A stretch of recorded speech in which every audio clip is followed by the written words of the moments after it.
দেশের ৭ জেলায় দুপুরের মধ্যে ৬০ কিলোমিটার বেগে ঝড় হতে পারে বলে জানিয়েছে বাংলাদেশ আবহাওয়া অধিদপ্তর। এ অবস্থায় এসব এলাকার নদীবন্দরগুলোকে সতর্ক সংকেত দেখাতে বলা হয়েছে। শনিবার ভোর ৫টা থেকে দুপুর ১টা পর্যন্ত দেশের অভ্যন্তরীণ নদীবন্দরের জন্য দেওয়া পূর্বাভাসে এসব তথ্য জানানো হয়েছে।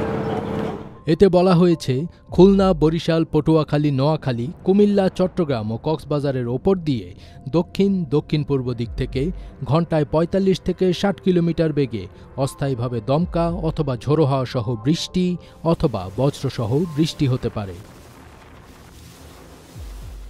আবহাওয়ার সতর্কবার্তায় চট্টগ্রাম, কক্সবাজার, মোংলা ও পায়রা সমুদ্র বন্দরকে ৩ নম্বর স্থানীয় সতর্ক সংকেত দেখাতে বলা হয়েছে।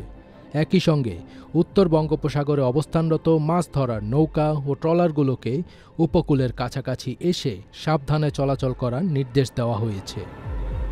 সিনপটিক অবস্থায় বলা হয়েছে, মৌসুমী বায়ুর অক্ষের বর্ধিতাংশ রাজস্থান, উত্তরপ্রদেশ, মধ্যপ্রদেশ, বিহার, পশ্চিমবঙ্গ ও বাংলাদেশের দক্ষিণাঞ্চল হয়ে আসাম পর্যন্ত বিস্তৃত রয়েছে।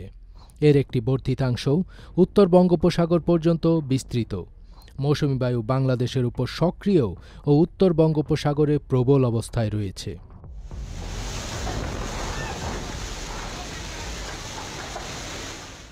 আগামী ২৫ আগস্টের মধ্যে উত্তর পশ্চিম বঙ্গোপসাগর এবং তৎসংলগ্ন এলাকায় একটি লঘুচাপ সৃষ্টি হতে পারে।